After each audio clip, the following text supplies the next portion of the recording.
नमस्कार दोस्तों, स्वागत है आपका प्रगति एमपीपीएससी के यूट्यूब चैनल पर। अब हम फरवरी 2023 में चर्चा में रहे महत्वपूर्ण बिंदुओं को पढ़ेंगे। सबसे पहले हम राष्ट्रीय परिदृश्य देख लेते हैं। राष्ट्रीय परिदृश्य में सबसे पहली बात 22वें विधि आयोग के संबंध में है। अब ये चर्चा में क्यों रहा है? 22वें विधि आयोग के कार्यकाल में वृद्धि की गई है। अब इनका कार्यकाल 31 अगस्त 2024 तक होगा। हमने नवंबर 2022 के करंट अफेयर में पढ़ा था कि 22वें विधि आयोग जिसका गठन 2020 में किया गया था, इसके अध्यक्ष और सदस्यों की नियुक्ति नवंबर 2022 में की गई है।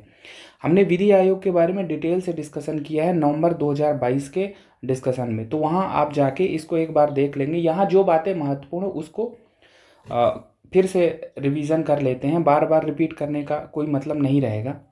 तो अभी ये चर्चा में क्यों रहा है? क्योंकि जैसा कि हमने बात की कि इसके कार्यकाल में वृद्धि की गई है। अभी हमने एक चीज़ समझा था कि जो 22वां विधि आयोग है, इसका गठन फरवरी 2020 में किया गया था और 3 वर्षों के लिए कार्यकाल था, यानी फरवरी 2023 तक इसका कार्यकाल था और फरवरी 2023 में इसका कार्यकाल खत्म हो गया 3 वर्ष का, और इसीलिए इसके कार्यकाल में वृद्धि की गई है। अब बढ़ा हुआ कार्यकाल जो होगा 31 अगस्त 2024 तक होगा। कुछ और बातें अगर हम देखें रिवीजन के तौर पर, जैसा कि हमने बात की कि नवंबर 2022 में हमने इस पर डिटेल डिस्कस किया है कि विधि आयोग का स्ट्रक्चर क्या है, कैसे बनता है, स्वतंत्रता के बाद विधि आयोग का गठन कब किया गया था। तो ये चीज़ें हमने वहाँ पर डिटेल में डिस्कस की हैं, इसलिए बार बार उसको रिपीट नहीं कर रहे हैं। तो अभी ऋतुराज अवस्थी 22वें विधि आयोग के अध्यक्ष हैं और ये सदस्य हैं, इनके नाम ध्यान से देख लेना है। हमारे एग्जाम में क्या पूछा जाएगा कि 22वें विधि आयोग के अध्यक्ष कौन से हैं, कार्यकाल अभी कितना है इनका, तो ये चीज़ें पूछी जा सकती हैं। चलते हैं आगे और अगली बात करते हैं। अगली बात, दक्षिण अफ्रीका से 12 चीतों को मध्य प्रदेश के श्योपुर स्थित पालपुर कूनो राष्ट्रीय उद्यान में लाया गया है, इससे संबंधित है। हमने सितंबर 2022 में पढ़ा था कि नामीबिया से 8 चीतों को प्रोजेक्ट चीता के तहत मध्य प्रदेश के पालपुर कूनो राष्ट्रीय उद्यान में लाया गया, और वहाँ पर हमने डिटेल से डिस्कस किया था कि प्रोजेक्ट चीता क्या है, क्यों मध्य प्रदेश के पालपुर कूनो में ही लाया जा रहा है। ये सब चीज़ें हमने डिटेल से वहाँ पर डिस्कस की है, तो यहाँ पर ज़्यादा हम डिस्कस नहीं कर रहे हैं क्योंकि बार बार चीज़ें वही रिपीट होगी। हमें यहाँ पर एक चीज़ समझना है कि पहले नामीबिया से 8 चीते आए थे सितंबर 2022 में, अभी फरवरी 2023 में दक्षिण अफ्रीका से 12 चीतों को लाया गया है। कहाँ लाया गया है? मध्य प्रदेश के श्योपुर स्थित पालपुर कूनो राष्ट्रीय उद्यान। हमारे एग्जाम में यही पूछा जाएगा कि किस देश से लाया गया और कहाँ लाया गया। ये चीज़ें ज़्यादा इंपॉर्टेंट है और जो मेंस के दृष्टि से इंपॉर्टेंट है वो हमने डिस्कस किया है कब? सितंबर 2022 के डिस्कशन में। एक चीज़ और इसमें है कि जो हम दक्षिण अफ्रीका से ला रहे हैं, अभी जो 12 चीते आए हैं दक्षिण अफ्रीका से, तो दक्षिण अफ्रीकी सरकार के साथ भारत सरकार ने समझौता किया है जिसके तहत अगले 10 वर्षों में 12 चीते प्रतिवर्ष भारत को उपलब्ध कराए जाएंगे। तो ये चीज़ें थोड़ा ध्यान रखनी है। चलते हैं आगे और अगली बात करते हैं। अगली बात है कि जम्मू कश्मीर गजनवी फोर्स व खालिस्तान टाइगर फोर्स को केंद्रीय गृह मंत्रालय द्वारा आतंकी संगठन घोषित किया गया है। अब इन्हें जो आतंकी संगठन घोषित किया गया है वो यूएपीए एक्ट के तहत किया गया है। यूएपीए एक्ट का मतलब है गैर कानूनी गतिविधि रोकथाम अधिनियम 1967 का ये एक्ट है। The unlawful activities prevention act 1967, इसके तहत इनको क्या कर दिया गया? आतंकी संगठन घोषित किया गया। अब हम अगर इनके बारे में कुछ बातें जानें कि जम्मू कश्मीर गजनवी फोर्स JKGF जो है, तो इसका गठन लश्कर तैयबा व जैसे मोहम्मद जैसे आतंकी संगठनों के सहयोग से हुआ है और इसीलिए इसको आतंकी संगठन घोषित कर दिया गया। हमने सितंबर 2022 के करंट अफेयर में पढ़ा था कि जो पॉपुलर फ्रंट ऑफ इंडिया है और इसके 8 सहयोगी संगठनों को प्रतिबंधित कर दिया गया था 5 वर्षों के लिए। कब? सितंबर 2022 में। एक और संगठन है खालिस्तान टाइगर फोर्स KTF, और KTF ये हरविंदर सिंह संधू उर्फ रिंदा, ये इनका संगठन है जो हाल ही में भी चर्चा में रहा है, हरविंदर सिंह संधू उर्फ रिंदा। अब ये खालिस्तानी समर्थक है, तो आतंकी इसे घोषित कर दिया गया है हरविंदर सिंह संधू को, क्योंकि भारत विरोधी गतिविधियों के लिए जिम्मेदार था। तो ये बातें कुछ ध्यान रखनी है कि अगर एग्जाम में पूछा जाएगा कि जैसे इसी के लिए पूछ लिया जाए कि हरविंदर सिंह संधू रिंदा का संबंध किस संगठन से या किन संगठनों को अभी आतंकी संगठन केंद्रीय गृह मंत्रालय ने घोषित किया है, तो ये चीज़ें ध्यान रखनी है। चलते हैं आगे और अगली बात करते हैं। अगली बात शिवमोगा हवाई अड्डे के उद्घाटन से संबंधित है। हाल ही में प्रधानमंत्री नरेंद्र मोदी द्वारा 27 फरवरी 2023 को कर्नाटक में शिवमोगा हवाई अड्डे का उद्घाटन किया गया। ये उद्घाटन जो है कर्नाटक के पूर्व सीएम BS येदियुरप्पा के जन्मदिवस पर किया गया। और हमारे एग्जाम में क्या पूछा जा सकता है, हमारे एग्जाम में पूछा जाएगा कि शिवमोगा हवाई अड्डा किस राज्य में है। ठीक है, तो ये चीज़ें पूछी जा सकती हैं। एक चीज़ और पूछी जा सकती है कि अगर ये पूछा जाए कि हमारे देश में अब एयरपोर्ट्स की संख्या कितने हैं, तो एयरपोर्ट्स अब हमारे देश में है 148। ये बताया है सिविल एविएशन मिनिस्टर, केंद्रीय नागरिक विमानन मंत्री ज्योतिरादित्य सिंधिया ने। इसी समारोह में उद्घाटन समारोह जो हो रहा था, इसी में इन्होंने अपना बयान दिया कि अब भारत में जो एयरपोर्ट्स है उनकी संख्या 148 हो गई। तो ये चीज़ें ध्यान रखनी है अगर एग्जाम में पूछा जाए कि शिवमोगा हवाई अड्डा कहाँ है, तो कर्नाटक में। चलते हैं आगे। अगली बात है मध्य प्रदेश के रीवा में हवाई अड्डे का शिलान्यास किया गया। कब की बात है, 15 फरवरी 2023 को यह शिलान्यास किया गया है ज्योतिरादित्य सिंधिया के द्वारा। ये कौन है, केंद्रीय नागरिक उड्डयन विमानन मंत्री। तो ध्यान रखना कि अगर पूछा जाए कि मध्य प्रदेश के किस जिले में हवाई अड्डे का शिलान्यास किया गया है। अब जो ये शिलान्यास हुआ है तो इसके तहत चौराहा हवाई पट्टी का रीवा एयरपोर्ट के रूप में विस्तार किया जाएगा। तो ये सब बातें हैं। तो अगर पूछा जाए कि रीवा एयरपोर्ट कहाँ बन रहा है, ठीक है, और मध्य प्रदेश के किस जिले में बन रहा है, तो ये चीज़ें इंपॉर्टेंट अगर पूछा जाए तो ध्यान रखना है। चलते हैं आगे और अगली बात करते हैं।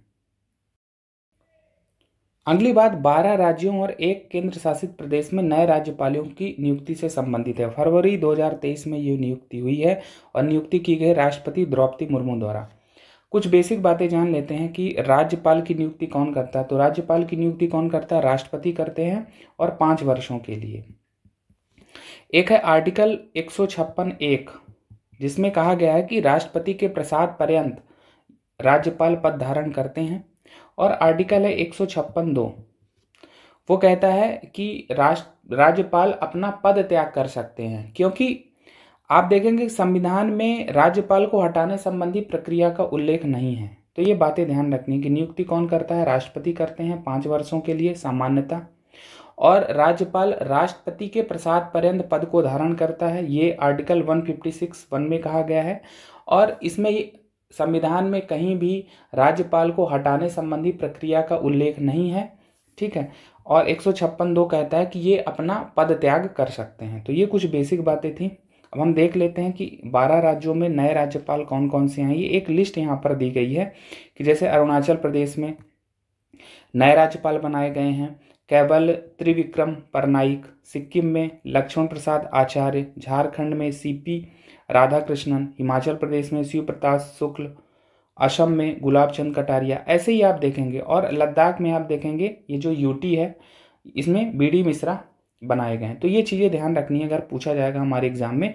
तो विगत वर्षों में ऐसे प्रश्न पूछे गए हैं राज्यपालों को लेकर। ठीक है, तो ये चीज़ें ध्यान रखनी है, ये एक लिस्ट है।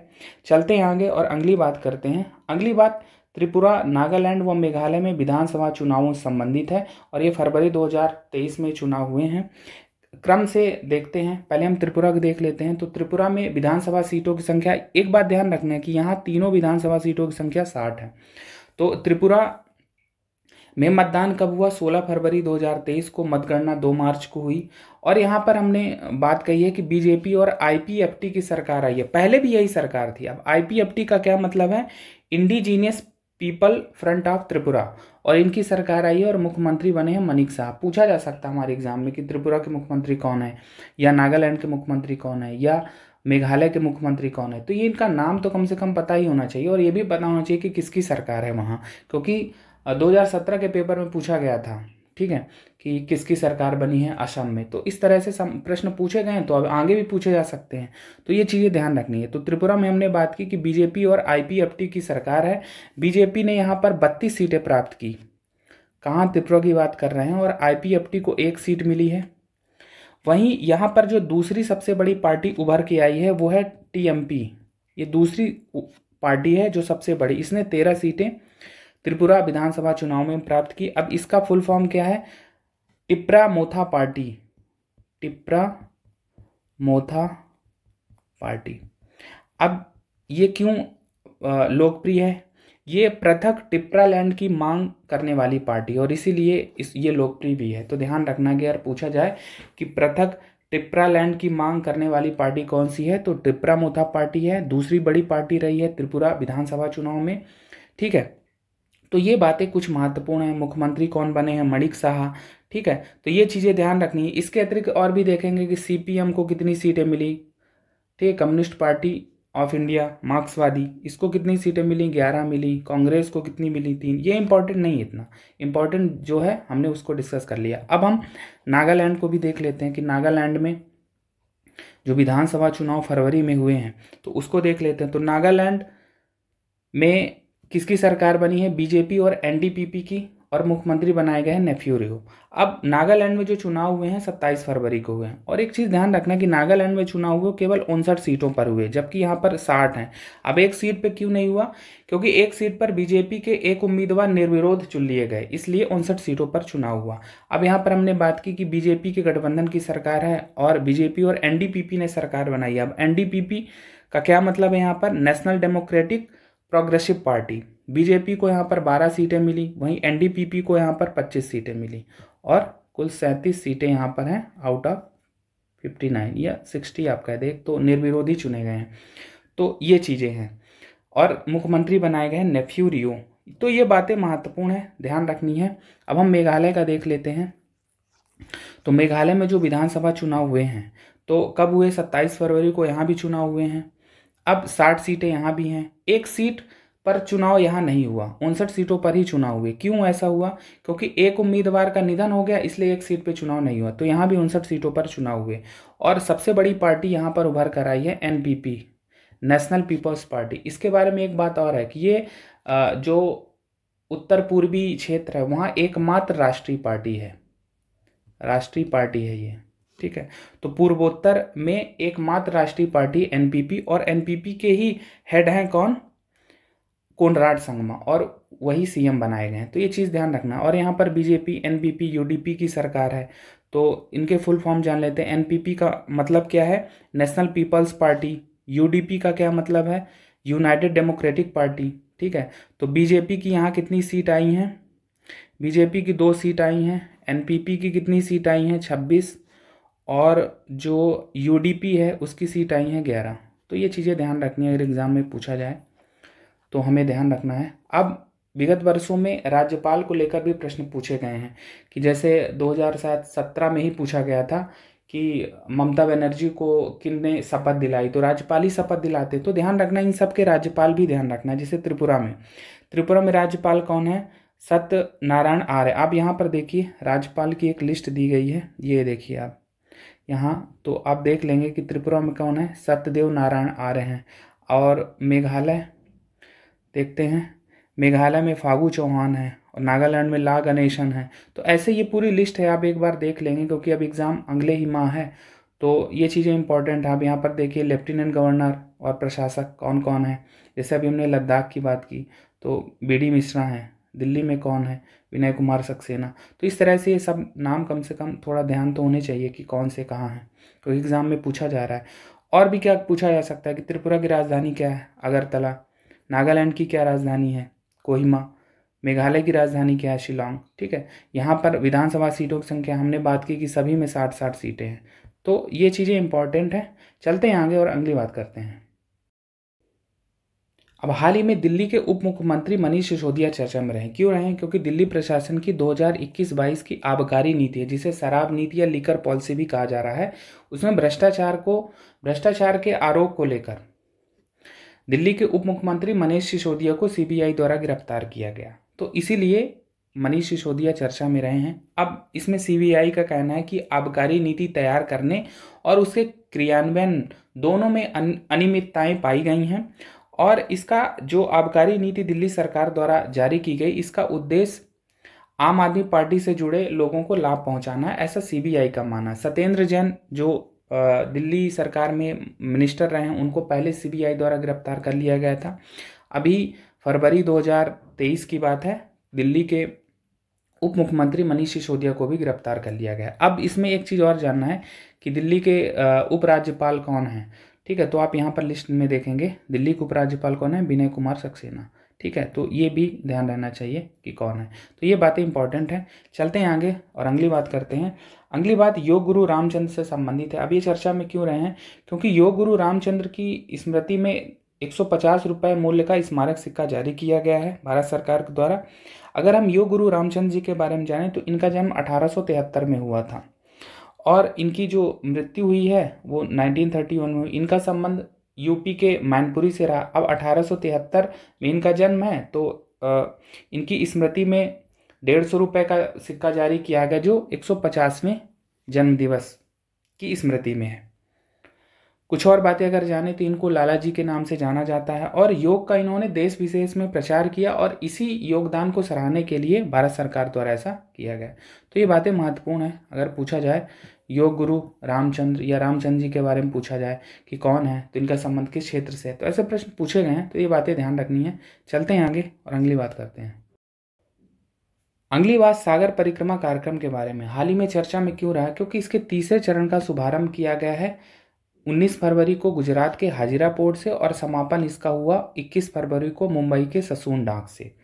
तो ये इस कारण से चर्चा में रहा है। अगर हम इसके पहले चरण की बात करें तो पहला चरण जो हुआ है वो मार्च 2022 में हुआ। वहीं इसका जो दूसरा चरण है वो सितंबर 2022 में हुआ। ठीक है, अभी तीसरा चरण हुआ है, ठीक है, फरवरी 2023 में। अब हम सागर परिक्रमा कार्यक्रम के बारे में कुछ मूलभूत बातें जान लेते हैं। तो ये मत्स्य क्षेत्र के कल्याण हेतु केंद्र प्रायोजित कार्यक्रम है। क्या उद्देश्य है? सरकार द्वारा कार्यान्वित विभिन्न मत्स्य संबंधी योजनाओं और कार्यक्रमों का प्रचार प्रसार करना, वही मत्स्य पालन को बढ़ावा देना और समुद्री पारिस्थितिक तंत्र की रक्षा करना। सागर परिक्रमा कार्यक्रम गुजरात, महाराष्ट्र, दमन दीव, गोवा, कर्नाटक, केरल, तमिलनाडु, आंध्र प्रदेश, उड़ीसा, पश्चिम बंगाल, अंडमान निकोबार द्वीप सहित सभी तटीय राज्यों और केंद्र शासित प्रदेशों में मनाया जाता है। तो ये बातें ध्यान रखना कि सभी तटीय जो राज्य हैं और केंद्र शासित प्रदेश हैं वो सागर परिक्रमा कार्यक्रम के अंतर्गत आते हैं। और उद्देश्य क्या है? हमने बात की कि मत्स्य पालन जो हो रहा है उसका प्रचार प्रसार करना, समुद्री पारिस्थितिक तंत्र की रक्षा करना। और अभी ये चर्चा में क्यों रहा? क्योंकि इसके तीसरे चरण का शुभारंभ और समापन हुआ है। 19 को शुभारंभ है गुजरात के हाजिरा पोर्ट से और वहीं समापन मुंबई के ससून डॉक में 21 फरवरी। तो ये बातें ध्यान रखनी है। चलते हैं आगे। अगली बात जम्मू कश्मीर में लिथियम भंडार की खोज से है। अब ये खोज किसने की है? ये खोज की है geological survey of India. Geological survey of India भारतीय भू वैज्ञानिक सर्वेक्षण द्वारा जम्मू कश्मीर के सलाल हैमाना क्षेत्र में लिथियम के अनुमानित भंडार मिले हैं। कितने मिले हैं? 59 लाख टन ये अनुमानित भंडार है। अब हमारे एग्जाम में क्या पूछा जा सकता है? हमारे एग्जाम में पूछा जाएगा कि लिथियम के भंडार कहाँ मिले हैं या सलाल हैमाना क्षेत्र का संबंध किस क्षेत्र से है। ये बातें हैं। लिथियम के बारे में चीज़ें पूछी जा सकती है कि वाइट गोल्ड किसे कहा जाता है या लिथियम को कहा जाता है, और ऐसे ऑप्शन दे देंगे। तो कुछ बातें और जान लेते हैं इसमें जो हमारी एग्जाम में पूछी जा सकती हैं। जैसे हमने बात की कि जम्मू कश्मीर में लिथियम के अनुमानित भंडार मिले हैं। अब लिथियम भारत में पहली बार ऐसा है कि लिथियम के इतने बड़े भंडार मिले हैं। अब लिथियम को हमने यहाँ पर बताया है कि इसको वाइट गोल्ड भी कहा जाता है। तो वाइट गोल्ड क्यों कहा जाता है? रिचार्जेबल बैटरी की उच्च क्षमता के कारण या उच्च मांग के कारण इसे क्या कहा जाता है? White gold. ये एक नरम और चांदी जैसी सफ़ेद धातु है और इसलिए भी इसे वाइट गोल्ड कहा जाता है। अब अगर आप बात करेंगे कि इसका उपयोग कहाँ है, तो मोबाइल फ़ोन, लैपटॉप, इलेक्ट्रिक गाड़ियाँ, तो बहुत ज़्यादा मांग है इसकी। ठीक है, अब अगर हम इसका वैश्विक भंडारण देखें तो सबसे ज़्यादा भंडारण कहाँ है? चिली में, उसके बाद है ऑस्ट्रेलिया और उसके बाद है इसका अर्जेंटीना। ये वैश्विक भंडार है जहाँ सबसे ज़्यादा लिथियम के भंडार हैं। एक चीज़ और पूछी जा सकती है एग्जाम में लिथियम ट्रायंगल को लेकर। तो लिथियम ट्रायंगल में कौन कौन से देश आते हैं? चिली आता है, अर्जेंटीना आता है और बोलीविया आता है। ये बात ध्यान रखनी है कि लिथियम ट्रायंगल में कौन कौन से देश हैं? Chile, Argentina, Bolivia. अगर हम देखेंगे कि भंडारण सबसे ज़्यादा लिथियम का कहाँ है, तो चिली में है, उसके बाद ऑस्ट्रेलिया में है और उसके बाद अर्जेंटीना में है। तो ये कुछ बातें हैं, ये बातें ध्यान रखनी है। अगर हमारे एग्जाम में पूछा जाए, महत्वपूर्ण बात यह है कि जम्मू कश्मीर के सलाल हैमाना क्षेत्र में लिथियम के भंडार मिले हैं। चलते हैं आगे और अगली बात करते हैं। अगली बात आदि महोत्सव के बारे में है। अब आदि महोत्सव मेगा नेशनल ट्राइबल फेस्टिवल है। इसका आयोजन 12 से 27 फरवरी 2022 के दौरान दिल्ली स्थित मेजर ध्यानचंद राष्ट्रीय स्टेडियम में किया गया और इसीलिए चर्चा में रहा। अब आदि महोत्सव यह ट्राइफेड की वार्षिक पहल है। ट्राइफेड का फुल फॉर्म क्या है? Tribal cooperative marketing development federation limited. और इसमें एक चीज़ ये बताई गई है कि जनजातीय कार्य मंत्रालय के अंतर्गत आता है। और क्या उद्देश्य इसका कि आदिवासी संस्कृति, शिल्प, व्यंजन, वाणिज्य और पारंपरिक कला की भावना को जश्न मनाने का एक त्यौहार है। तो पूछा जाएगा कि आदि महोत्सव किस मंत्रालय के अंतर्गत है, या क्या ये ट्राइफेड की पहल है, आदि महोत्सव कहाँ मनाया गया, तो ये चीज़ें पूछी जा सकती हैं और उद्देश्य भी पूछा जा सकता है। तो इस तरह से ये बातें महत्वपूर्ण हैं। चलते हैं आगे और अगली बात करते हैं। अब हम फरवरी 2023 में चर्चा में रहे अंतर्राष्ट्रीय परिदृश्य को देख लेते हैं। इसमें जो बातें महत्वपूर्ण है उसमें पहली बात है कि संयुक्त राष्ट्र सभा में रूस यूक्रेन युद्ध संबंधी प्रस्ताव पेश किया गया जो 141 साथ से पारित हो गया। अब ज्ञात हो कि रूस यूक्रेन युद्ध को 24 फरवरी से 1 वर्ष पूरे हो गए हैं और इसी संबंध में संयुक्त राष्ट्र महासभा का विशेष आपातकालीन सत्र आयोजित किया गया और उसमें यूक्रेन पर रूसी हमले की निंदा हेतु प्रस्ताव लाया गया। जैसा कि हमने बात की 141 साथ से पारित भी होगा, यानी इसके पक्ष में 141 वोट पड़े और विपक्ष में 7 वोट। क्या भारत इस मतदान में सम्मिलित हुआ? तो भारत सहित 32 देशों ने इस मतदान में शामिल नहीं हुए। भारत का क्या पक्ष रहा है? भारत का कहना है कि इस मामले में बातचीत व कूटनीति को बढ़ावा देना चाहिए। प्रधानमंत्री मोदी ने पहले भी रूस यूक्रेन युद्ध के संबंध में कहा है कि बातचीत और कूटनीति ही इस युद्ध का समाधान करेगी और यह युद्ध का युग नहीं है। तो ये बातें महत्वपूर्ण, हम मेंस वैल्यू एडिशन में प्रधानमंत्री मोदी के कोटेशन का यूज कर सकते हैं, जैसा कि उन्होंने कहा कि यह युद्ध का युग नहीं है। तो ये बातें महत्वपूर्ण है, ये बातें ध्यान रखनी है। चलते हैं आगे और अगली बात करते हैं। अगली एक छोटी सी जानकारी, अगर पूछा जाए कि चीन के खुफिया गुब्बारे को अमेरिका द्वारा मार गिराए जाने का दावा किया गया है अमेरिकी क्षेत्र में, तो ये चीज़ें ध्यान रखना है कि अगर पूछा जाए कि अभी ये घटना चर्चा में रही है। ठीक है, आगे चलते हैं। अगली बात है बांग्लादेश के नए राष्ट्रपति से संबंधित। मोहम्मद शहाबुद्दीन चुप्पू को बांग्लादेश का नया राष्ट्रपति चुना गया है।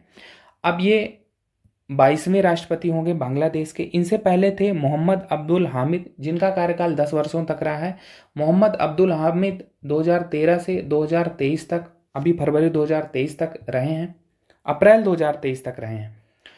और 22वें बने हैं मोहम्मद शहाबुद्दीन चुप्पू।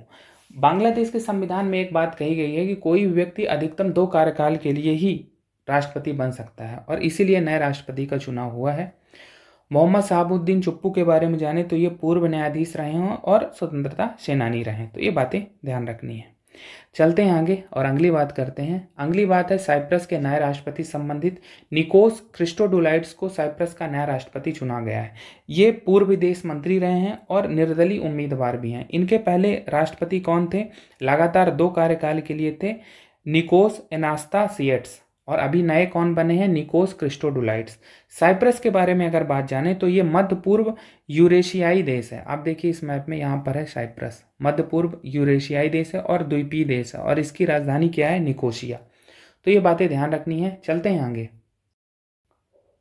अगली बात साइक्लोन गैब्रियल के बारे में है। अब साइक्लोन गैब्रियल या गैब्रियल चक्रवात कहाँ आया? न्यूजीलैंड में आया, फरवरी के मध्य में, 13 फरवरी के आसपास। अब इसने न्यूजीलैंड में भारी तबाही मचाई। इसके चलते न्यूजीलैंड के उत्तरी द्वीप में बड़े पैमाने पर बाढ़ व भूस्खलन की घटनाएं देखी गईं। Northland, Auckland, Bay of Plenty, Hawke's Bay, ये सब न्यूजीलैंड के उत्तरी क्षेत्र हैं जो इस चक्रवात से प्रभावित रहे। अब चक्रवात ये जो था, इतनी तबाही इसने मचाई कि न्यूजीलैंड के प्रधानमंत्री द्वारा राष्ट्रीय आपात की घोषणा की गई। न्यूजीलैंड के प्रधानमंत्री कौन है? जनवरी 2023 में ही क्रिस हिपकिंस नए प्रधानमंत्री बने। तो ये बात ध्यान रखनी है। कुछ और बातें अगर हम जानें कि गैब्रियल चक्रवात, साइक्लोन गैब्रियल किस प्रकार का चक्रवात है, तो ये सीवियर ट्रॉपिकल साइक्लोन है, यानी ये उष्णकटिबंधीय चक्रवात है। तो ये बातें महत्वपूर्ण है। चलते हैं आगे और अगली बात करते हैं। अगली बात तुर्की में आए भीषण भूकंप से संबंधित है जो फरवरी के मध्य में आया। पहला झटका जो है तुर्की में 6 फरवरी को आया, 7.8 मैग्नीट्यूड का। लगातार 3-4 दिन झटके हुए और 25,000 से अधिक इमारतें ध्वस्त हो गईं, 40,000 से अधिक मौतें, इतना भीषण भूकंप आया है। और राष्ट्रपति एर्दोगन द्वारा 7 दिन के राष्ट्रीय शोक की घोषणा की गई। तो ध्यान रखना, अगर एग्जाम में पूछा जाए कि हाल ही में भीषण भूकंप से प्रभावित क्षेत्र कौन सा रहा। अच्छा, इससे प्रभावित क्षेत्र क्योंकि तुर्की की सीमा से लगा हुआ है सीरिया, और सीरिया भी इससे प्रभावित रहा। तो तुर्की में भूकंप आया, इससे प्रभावित सीरिया भी रहा। अब क्यों, समझते हैं। क्योंकि ये जो भूकंप का केंद्र था वो गाजियान्टेप में एक शहर है नूरदगी। अब ये जो तुर्की के दक्षिण में सीरियाई सीमा है, वहाँ पर गाजियान्टेप है। और इसका हमने बात की कि गाजियान्टेप जो है प्रांत में नूरदगी शहर है, ये भूकंप का केंद्र था और इससे सीरियाई सीमा भी लगी हुई है। तो इस कारण सीमावर्ती देश सीरिया में भी झटके आए। 4,000 से अधिक मौतें सीरिया में भी हुई। बाद में कुछ झटके कहारन मारास क्षेत्र में भी आए। तो ये बातें ध्यान रखिए, 2 क्षेत्र तो महत्वपूर्ण है, कहारन मारास और गाजियान्टेप, नूरदगी शहर, ये बातें ध्यान रखनी है। तो ये जो तुर्की में भीषण भूकंप आया, तो कब की बात है, फरवरी की। तो ये बातें ध्यान रखनी। अगर हम तुर्की के बारे में कुछ और बातें जानें तो ये यूरेशियाई देश है, ठीक है। इसकी राजधानी अंकारा है, ये नाटो का सदस्य है, ठीक है। तो ये बातें महत्वपूर्ण है। अब तुर्की और सीरिया में जो भूकंप आया, तो इसके लिए भारत सरकार द्वारा ऑपरेशन दोस्त कार्यक्रम चलाया गया। अगर एग्जाम में पूछा जाए कि ऑपरेशन दोस्त का संबंध किससे है, या तुर्की व सीरिया में राहत के लिए जो भारत द्वारा सहायता कार्यक्रम चलाया गया उसका नाम क्या है, तो ऑपरेशन दोस्त है। तो भारत 6 फरवरी के आसपास भूकंप आया टर्की में, और 7 फरवरी को भारत सरकार द्वारा ये मिशन भेज दिया गया, ऑपरेशन दोस्त, टर्की व सीरिया दोनों में, ठीक है। तो ये सहायता कार्यक्रम था। इसके तहत भारत ने राहत सामग्री, चिकित्सा आपूर्ति के साथ ही एनडीआरएफ, राष्ट्रीय आपदा प्रबंधन बल की टीम भी भेजी, ठीक है। तो ये बातें ध्यान रखनी है। एक बात और ध्यान रखनी है कि सीरिया जो टर्की है, टर्की पाकिस्तान समर्थक देश है, ठीक है। कश्मीर मामले में हमेशा पाकिस्तान का पक्षधर रहा। तो ये बातें कुछ ध्यान रखने वाली हैं, ध्यान रखना है। महत्वपूर्ण बात यही है कि तुर्की में भीषण भूकंप आया फरवरी 2023 में, ये गलत है, यहाँ 2023 होगा। और ऑपरेशन दोस्त भारत ने तुर्की व सीरिया में राहत के लिए चलाया। तो ये बातें ध्यान रखनी है। तो आज की क्लास से में हमने राष्ट्रीय और अंतर्राष्ट्रीय परिदृश्य जो कि फरवरी 2023 में चर्चा में रहा उसको पढ़ा। आज हम फरवरी 2023 में विज्ञान और प्रौद्योगिकी के क्षेत्र में जो बातें महत्वपूर्ण रही उनको पढ़ लेते हैं। इसमें सबसे पहली बात BY-524 मालवान और BY-525 मांगलोर युद्धपोत के बारे में है। तो ये ASW-SWC परियोजना के तहत निर्मित 2 युद्धपोत हैं। ASW-SWC का क्या मतलब है, anti submarine warfare shallow water craft project. अब ये चर्चा में क्यों रहे हैं, क्योंकि इनका निर्माण कार्य प्रारंभ हुआ है 21 फरवरी 2023 को, जिसे की लेइंग कहा जा रहा है निर्माण कार्य प्रारंभ होने को। और कहाँ निर्माण कार्य हो रहा है, कोच्चि केरल स्थित मैसर्स CSL लिमिटेड। CSL का मतलब है कंसोलिडेटेड शिपिंग लाइन। तो मैसर्स CSL लिमिटेड में इन युद्धपोतों का निर्माण कार्य प्रारंभ हुआ है। नाम है BY-524 मालवान, BY-525 मंगलोर। अगर हम इनके बारे में बात करें तो ये आत्मनिर्भर भारत पहल के अंतर्गत निर्मित हो रहे हैं और ऐसे 8 युद्धपोतों का निर्माण किया जाएगा। 2 अभी हो रहा है इनका निर्माण कार्य प्रारंभ। अगर हम इन युद्धपोतों की उपयोगिता के बारे में बात करें तो पानी के नीचे के खतरों का पता लगाने, यानी अंडर वाटर थ्रेट्स का पता लगाने और उन्हें बेअसर करने में इनका महत्वपूर्ण योगदान है। साथ ही तटीय क्षेत्रों में उप सतह निगरानी की सुविधा प्रदान करने में ये उपयोग है, यानी सबमरीन सर्विलांस इन कोस्टल एरियाज। तो इनका महत्व है ये, तो हमें ये चीज़ें ध्यान रखनी है अगर हमारे एग्जाम में पूछा जाता है। तो चलते हैं आगे और अगली बात करते हैं। अगली बात DRDO द्वारा HST-DV के दूसरे सफल परीक्षण से संबंधित है, जिसका परीक्षण किया गया है 27 जनवरी 2023 को उड़ीसा के तट के निकट APJ अब्दुल कलाम द्वीप पर। अब HST-DV का फुल फॉर्म क्या है, हाइपरसोनिक टेक्नोलॉजी डेमोन्स्ट्रेटेड व्हीकल। तो DRDO द्वारा इसका सफल परीक्षण किया गया था। पहला परीक्षण 2019 में हुआ था, कब, जून 2019 में। अभी इसका दूसरा सफल परीक्षण किया गया है 27 जनवरी 2023 को, इसीलिए चर्चा में रहा। अगर हम HST-DV की बात करें तो फुल फॉर्म हमने देखा, इसकी विशेषता है कि ध्वनि की गति से 6 गुना गति से लक्ष्य भेदने में सक्षम है। अब DRDO इस परीक्षण का जो डीआरडीओ परीक्षण कर रहा है इसका क्या उद्देश्य है। तो 15 से 20 किलोमीटर की ऊंचाई पर स्क्रैमजेट इंजन का उपयोग करके व्हीकल का विकास करना और इससे सुपरसोनिक मिसाइलों का उपयोग युद्ध के समय में किया जा सकेगा। तो ये बातें ध्यान रखनी है। अगर हमारी एग्जाम में पूछा जाएगा कि HST-TB क्या है, इसकी लक्ष्य भेदने की क्षमता क्या है, तो ध्यान रखना कि ध्वनि की गति से 6 गुना, और इसका दूसरा जो सफल परीक्षण किया गया कहाँ किया गया, ये बातें ध्यान रखनी है। चलते हैं आगे। अगली बात SSLV D2 के बारे में। SSLV फिर से चर्चा में रहा है, स्मॉल सैटेलाइट लॉन्च व्हीकल। क्यों? क्योंकि इसरो ने SSLV D2 के द्वारा 3 उपग्रहों का सफलतापूर्वक प्रक्षेपण किया है फरवरी 2023 में, 10 फरवरी 2023 को। अब ये 3 उपग्रह कौन कौन से हैं? एक है अर्थ ऑब्जर्वेशनल सैटेलाइट, पृथ्वी अवलोकन उपग्रह, दूसरा है स्टूडेंट सैटेलाइट आज़ादी सैट-2, और तीसरा है जानुस 1। ये अमेरिका का सैटेलाइट है और इसे world's first cloud built demonstration satellite भी कहा जा रहा है। तो इन तीनों उपग्रहों का प्रक्षेपण हुआ है SSLV D2 द्वारा। तो ये बात इंपॉर्टेंट है। हमने जो अगस्त 2022 के करंट अफेयर में पढ़ा था कि आप यहाँ पर देखिए SSLV D1 के बारे में पढ़ा था और ये उड़ान असफल रही थी। यहाँ भी 2 छोटे उपग्रहों अर्थ ऑब्जर्वेशन सैटेलाइट 2 पृथ्वी अवलोकन उपग्रह और आजादी सैट जो कि स्टूडेंट सैटेलाइट थी, इसका प्रक्षेपण किया गया था। और SSLV D1 पहली विकासात्मक उड़ान थी, लेकिन ये असफल रहा था, यानी इनकी निर्धारित जो वृत्ताकार कक्षा है उसमें नहीं पहुंचाया जा सका था। तो ये असफल रहा था, लेकिन अभी अच्छी खबर है कि SSLV D2 3 उपग्रहों को सफलतापूर्वक उनकी वांछित कक्षा में प्रवेश करा दिया है या पहुंचा दिया, प्रक्षेपित कर दिया है। तो ये बात इंपॉर्टेंट है। अब SSLV के बारे में कुछ बातें जान लेते हैं। तो फुल फॉर्म क्या है? स्मॉल सैटेलाइट लॉन्च व्हीकल, लघु उपग्रह प्रक्षेपण यान।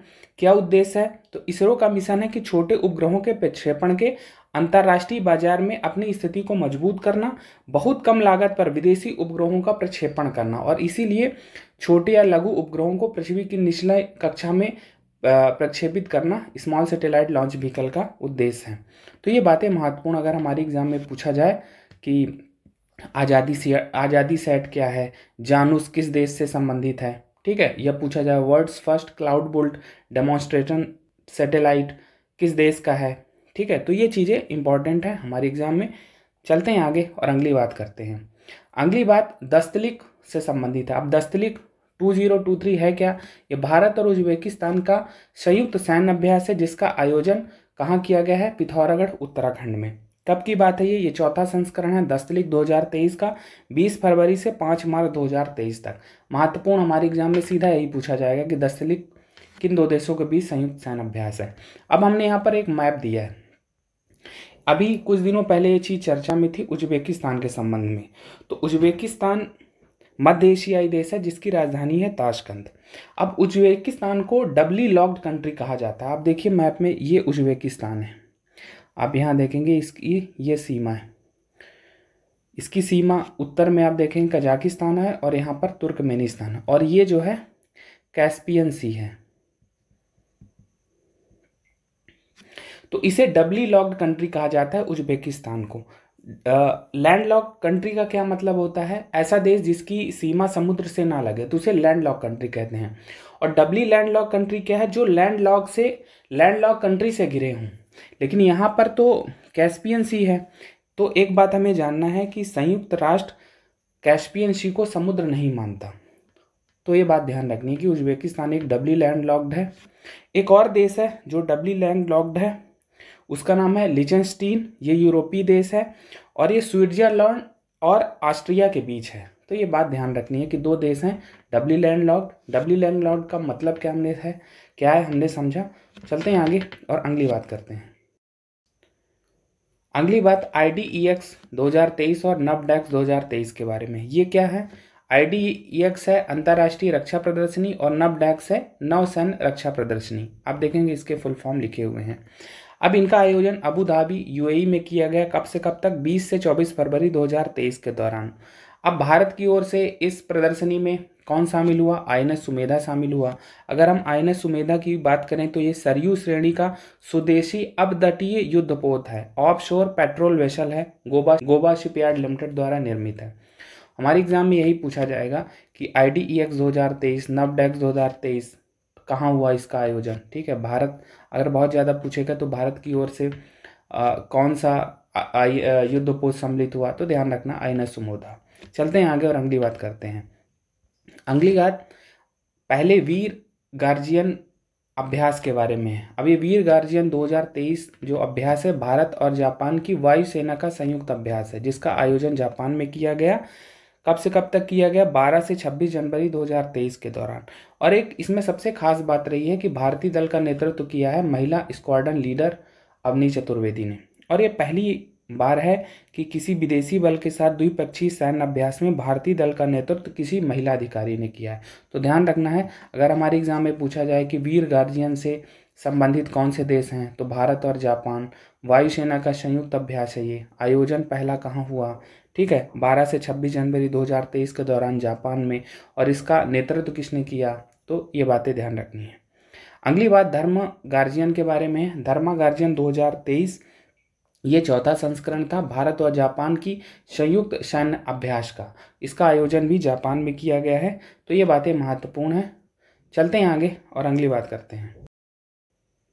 अगली बात ग्रीनफील्ड हेलीकॉप्टर फैक्ट्री से संबंधित है। अभी इसका उद्घाटन किया गया प्रधानमंत्री नरेंद्र मोदी द्वारा 6 फरवरी 2023 को। कहाँ? कर्नाटक के तुमकुरू में। हमारे एग्जाम में सीधा यही प्रश्न पूछा जाएगा कि ग्रीनफील्ड हेलीकॉप्टर फैक्ट्री कहाँ है। अब इसकी आधारशिला 2016 में रखी गई थी, अभी इसका उद्घाटन किया गया, यानी ये बन के तैयार हो गई है। अब इसका निर्माण किसने किया है? हिंदुस्तान एरोनॉटिक्स लिमिटेड हॉल ने। और इसकी एक सबसे बड़ी विशेषता यह है कि एशिया की सबसे बड़ी हेलीकॉप्टर निर्माण सुविधा है। और इसमें अनुमान लगाया गया है कि शुरुआती दिनों में प्रतिवर्ष लगभग 30 LUH लाइट यूटिलिटी हेलीकॉप्टर्स का निर्माण ये करेगी। तो ये बातें इंपॉर्टेंट है हमारे एग्जाम में, तो यही पूछा जाएगा कि ग्रीनफील्ड हेलीकॉप्टर फैक्ट्री कहाँ है। अगली बात एक्सरसाइज अमन के बारे में है। अभी एक्सरसाइज अमन चर्चा में रहा है। ये पाकिस्तान का अन्य देशों के साथ नौसैन्य अभ्यास है, यानी नवल एक्सरसाइज है। तो ये बात ध्यान रखना है कि एक्सरसाइज अमन का संबंध किन देशों से है या इसका आयोजन कहाँ हुआ। तो 10 से 14 फरवरी में पाकिस्तान में इसका आयोजन हुआ। अगला है मोसी 2। मोसी 2 का आयोजन दक्षिण अफ्रीका में हुआ है। और ये 3 देशों के बीच नौसैन्य अभ्यास यानी नवल एक्सरसाइज है। कौन कौन से देश हैं? दक्षिण अफ्रीका, रूस और चीन। तो ध्यान रखना ये नाम। आयोजन मोसी 2 का हुआ है 17 से 27 फरवरी 2023 के दौरान। कहाँ? दक्षिण अफ्रीका में। अब अगली बात करते हैं ट्रोपेक्स 2023 के बारे में। ट्रोपेक्स 2023 क्या है? ये भारतीय नौसेना का सबसे बड़ा युद्ध अभ्यास है। ट्रोपेक्स का फुल फॉर्म आप देखेंगे theatre level operational redness exercise, समग्र युद्ध तत्परता अभ्यास, जिसका आयोजन हुआ है नवंबर से मार्च 2023 तक। 4 माह इसका आयोजन चलता रहा हिंद महासागर में। तो ये बातें ध्यान रखनी है। इसमें भारतीय सेना, भारतीय वायुसेना, तटरक्षक बल की उपस्थिति भी रही। तो ये बातें ध्यान रखनी है। अगर ट्रोपेक्स के बारे में पूछा जाए तो भारतीय नौसेना का सबसे बड़ा युद्ध अभ्यास है। ठीक है, 4 माह तक ये चला है। तो ये बातें महत्वपूर्ण है। चलते हैं आगे। अगली बात बृहस्पति ग्रह के नए उपग्रहों से संबंधित है। हाल ही में कार्नेगी इंस्टीट्यूट फॉर साइंस जो कि वाशिंगटन में है, तो इनके वैज्ञानिक हैं, खगोल शास्त्री हैं स्कॉट शेपर्ड। इनके द्वारा कहा गया कि बृहस्पति ग्रह के 12 नए चंद्रमाओं या उपग्रहों की खोज की गई है। अब इससे संबंधित विवरण जो है MPC माइनर प्लेट सेंटर की ओर से फरवरी में प्रकाशित किया गया, जिसमें पुष्टि की गई कि बृहस्पति के 12 नए चंद्रमा या उपग्रहों की खोज की गई है। अब इसके साथ ही जो बृहस्पति के उपग्रह कितने हो गए हैं? 92 हो गए हैं। वहीं शनि के, सैटर्न के कितने हैं? 83। तो ये बातें ध्यान रखनी है। अगर कुछ ऐसा पूछा जाए कि बृहस्पति के किस ग्रह के 12 नए उपग्रह खोज हुए हैं फरवरी 2023 में, या कार्नेगी इंस्टीट्यूट फॉर साइंस के बारे में पूछ ले, ठीक है, तो ये बातें ध्यान रखनी है। चलते हैं आगे और अगली बात करते हैं। अगली बात यह है कि भारत का जो UPI है अब सिंगापुर के पे नाउ से जुड़ गया है। तो भारत के प्रधानमंत्री व सिंगापुर के प्रधानमंत्री द्वारा वर्चुअली लॉन्च किया गया है। क्रॉस बॉर्डर फिनटेक कनेक्टिविटी को ये प्रेरित करता है या इसका द्योतक है। भारत का UPI सिंगापुर के पे नाउ से जुड़ना। तो पे नाउ क्या है? सिंगापुर का डिजिटल पेमेंट सिस्टम है। वहीं UPI ये भारत का डिजिटल पेमेंट सिस्टम है। कब की बात है? 21 फरवरी 2023 को। तो पूछा जाएगा कि हाल ही में भारत ने किस देश के डिजिटल पेमेंट से कनेक्टिविटी की है। ठीक है, तो ये बातें इंपॉर्टेंट है, ध्यान रखना है। चलते हैं आगे। अब हम आर्थिक परिदृश्य में फरवरी 2023 में जो भी बातें महत्वपूर्ण रहीं उनको देख लेते हैं। इसमें सबसे पहली बात है कि अनाज की जो 100% पैकेजिंग है वो जूट की बोरियों में करना अनिवार्य किया गया है। और जो आर्थिक मामलों की मंत्रिमंडलीय समिति है CCEA, उसने निर्णय लिया है कि वित्तीय वर्ष 2023-24 के लिए भी अनाज की जो 100% पैकेजिंग है वो जूट की बोरियों में ही होगी। नवंबर 2018 में ये अनिवार्य किया गया था, किस एक्ट के तहत? जूट पैकेजिंग मटेरियल एक्ट 1987 के तहत, जूट पैकेजिंग मटेरियल एक्ट 1987 के तहत नवंबर 2018 से अनिवार्य किया गया कि अनाज की जो भी पैकेजिंग होगी वो जूट की बोरियों में ही होगी। और अभी ये चर्चा में क्यों रहा? क्योंकि 2023-24 के लिए भी इसे अनिवार्य कर दिया गया है। आर्थिक मामलों की मंत्रिमंडलीय समिति में यह निर्णय लिया गया है। अब क्या उद्देश्य हो सकता है इसके पीछे? इसके पीछे का उद्देश्य है कि जूट उद्योग को बढ़ावा दिया जाए। ठीक है, शक्कर के मामले में 20% पैकेजिंग जो होती है वो जूट की बोरियों में होती, ये बातें ध्यान रखना है। चलते हैं आगे और अगली बात करते हैं। अगली बात वाइब्रेंट विलेज प्रोग्राम के बारे में है। अब ये चर्चा में क्यों रहा है? क्योंकि चीन के साथ जो सीमा है, चीनी सीमा पर सामाजिक और सुरक्षा ढांचे को मजबूत करने हेतु वाइब्रेंट विलेज प्रोग्राम के तहत 4800 करोड़ रुपए आवंटित किए गए हैं और इसीलिए चर्चा में रहा है। तो जान लेते हैं वाइब्रेंट विलेज प्रोग्राम के बारे में।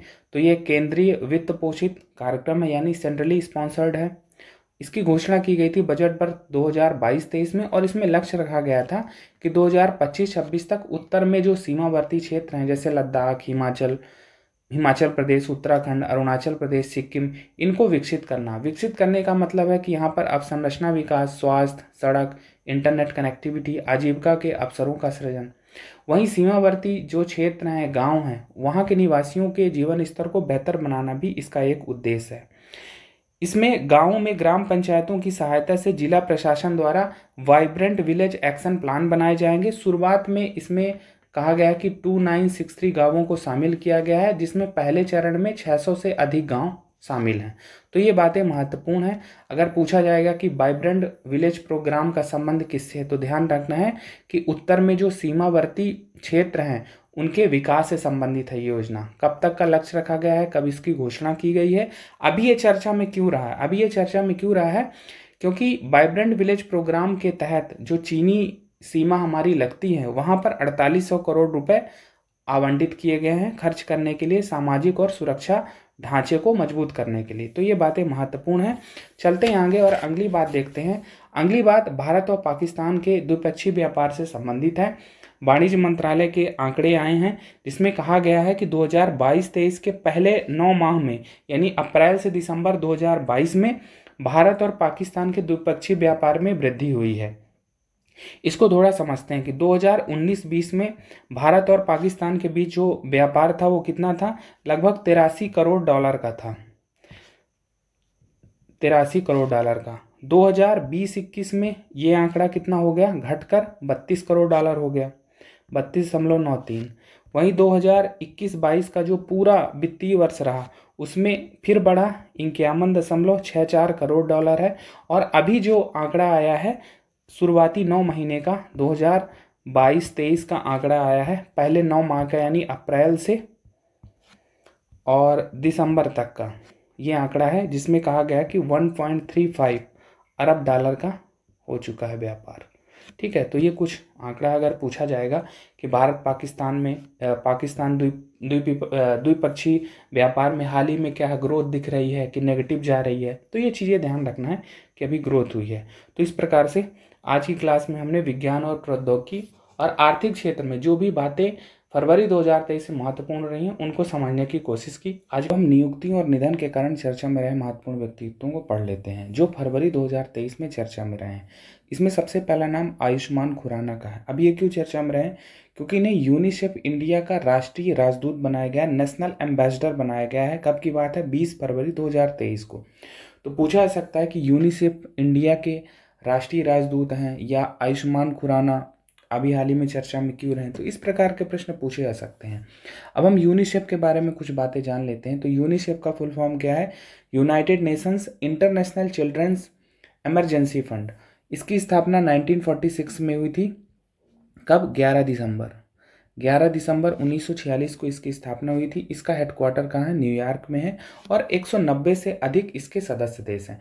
तो ये कुछ मूलभूत बातें थी। अगर हमारे एग्जाम में पूछा जाए कि यूनिसेफ की स्थापना कब हुई, ठीक है, यूनिसेफ इंडिया के राष्ट्रीय राजदूत कौन है, तो ये बातें ध्यान रखनी है। चलते हैं आगे। हमारे अगले व्यक्तित्व हैं परमेश्वरन अय्यर। अब ये चर्चा में क्यों रहे हैं? क्योंकि इन्हें विश्व बैंक के निदेशक मंडल में भारत द्वारा कार्यकारी निदेशक नॉमिनेट किया गया है या कार्यकारी निदेशक बनाया गया है। हमारी प्री की एग्जाम में 2016 के एग्जाम में एक क्वेश्चन पूछा गया था, बस यहाँ पर विश्व बैंक की जगह IMF था। तो हमें दोनों तैयार करके रखना है कि IMF में निदेशक मंडल में भारत द्वारा नामित कार्यकारी निदेशक कौन है और विश्व बैंक में कौन है। तो अभी परमेश्वरन अय्यर को विश्व बैंक के निदेशक मंडल में भारत द्वारा नामित कार्यकारी निदेशक बनाया गया, ये बात हमें ध्यान रखनी है। अब एक बात इसमें यह है कि परमेश्वरन अय्यर कौन है? ये नीति आयोग में CEO थे, मतलब चीफ एग्जीक्यूटिव ऑफिसर थे। जून 2022 में इनकी नियुक्ति हुई थी। अभी इन्होंने राजेश खुल्लर की जगह ली है। तो ये बातें ध्यान रखनी है। चलते हैं आगे और अगले व्यक्तित्व देखते हैं। अगले व्यक्तित्व हैं BVR सुब्रमण्यम। अब ये चर्चा में क्यों रहे हैं? क्योंकि इन्हें नीति आयोग का CEO बनाया गया। क्योंकि इनके पहले कौन थे? परमेश्वरन अय्यर। उनकी नियुक्ति हो गई विश्व बैंक में निदेशक मंडल में। अब ये पद खाली हो गया तो नीति आयोग के CEO बनाए गए हैं BVR सुब्रमण्यम। अब अगर इनके बारे में कुछ बातें जाने तो भारतीय प्रशासनिक सेवा के 1987 बैच के छत्तीसगढ़ कैडर के IAS अधिकारी रहे हैं। अब अगर हम नीति आयोग का स्ट्रक्चर देखें कि अब वर्तमान में नीति आयोग का स्ट्रक्चर क्या है, ठीक है, तो नीति आयोग का अगर हम स्ट्रक्चर देखेंगे तो उसमें PM अध्यक्ष हैं। और अगर हम बात करें कि वाइस प्रेसिडेंट कौन है, तो वाइस प्रेसिडेंट या उपाध्यक्ष हैं सुमन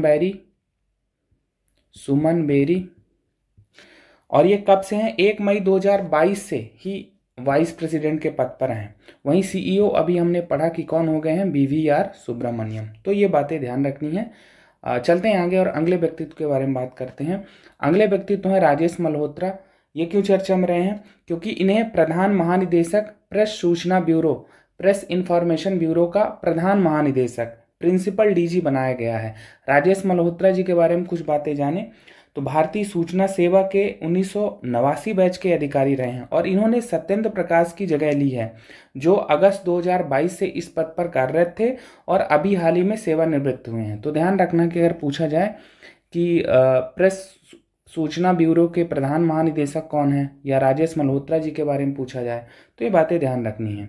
हमारे अगले व्यक्तित्व हैं lieutenant general MV Suchindra Kumar. अब ये चर्चा में क्यों रहे हैं? क्योंकि इन्हें थल सेना का नया उप प्रमुख बनाया गया, वाइस चीफ बनाया गया है और इन्होंने लेफ्टिनेंट जनरल BS राजू की जगह ली है, जिन्हें अब दक्षिण पश्चिम कमान का कमांडर बनाया गया है। अगर इनके बारे में बात करें lieutenant general MV Suchindra Kumar के बारे में, तो इससे पहले ये थल सेना मुख्यालय में डिप्टी चीफ ऑफ स्टाफ के पद पर तैनात थे। अभी इन्हें क्या किया गया है? भारतीय थल सेना का नया उप प्रमुख वाइस चीफ बनाया गया है। अगर एक बात पूछी जाए कि चीफ ऑफ आर्मी स्टाफ या आर्मी प्रमुख इस समय कौन है, तो जनरल मनोज पांडे। तो ये बातें ध्यान रखनी है अगर हमारे एग्जाम में पूछा जाए। चलते हैं आगे और अगली बात देखते हैं।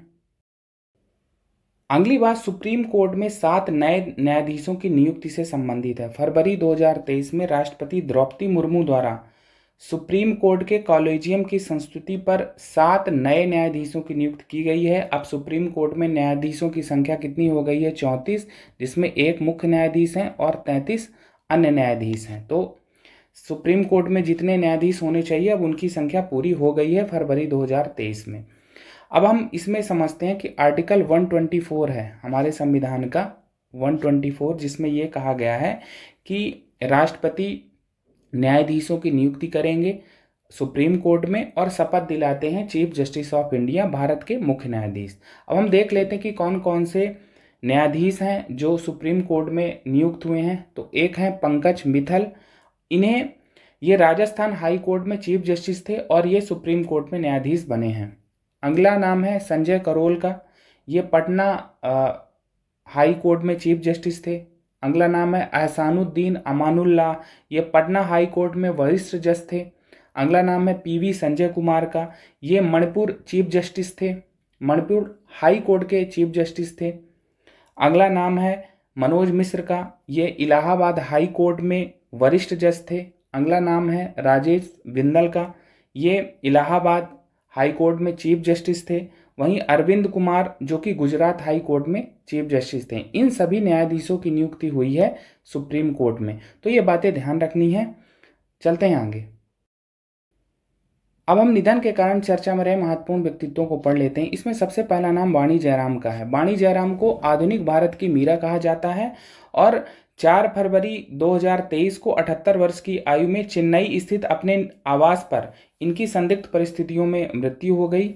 अब अगर इनके बारे में हम कुछ जानें तो वाणी जयराम प्रसिद्ध पार्श्व गायिका हैं। जैसा कि हमने बात की कि इन्हें आधुनिक भारत की मीरा कहा जाता है। हिंदी, तमिल, तेलुगु, कन्नड़, मलयालम, उड़िया सहित विभिन्न भाषाओं में 10,000 से अधिक गीत इन्होंने गाए हैं और जनवरी 2023 में ही पद्म भूषण सम्मान प्रदान किए जाने की घोषणा की गई थी। तो हमारी अगर एग्जाम में पूछा जाए कि वाणी जयराम का संबंध किस क्षेत्र से है, आधुनिक भारत की मीरा किसे कहा जाता है, तो ये बातें ध्यान रखनी है। चलते हैं आगे और अगले व्यक्तित्व देखते हैं। अगले व्यक्तित्व हैं परवेज मुशर्रफ। ये पाकिस्तान के पूर्व सैन्य तानाशाह व राष्ट्रपति रहे हैं। 5 फरवरी 2023 को 79 वर्ष की आयु में दुबई में इनका निधन हो गया। एक बात महत्वपूर्ण है परवेज मुशर्रफ के बारे में कि इनका जन्म दिल्ली में हुआ है 11 अगस्त 1943 को। तो ध्यान रखना है कि इनका जन्म कहाँ हुआ है, दिल्ली में।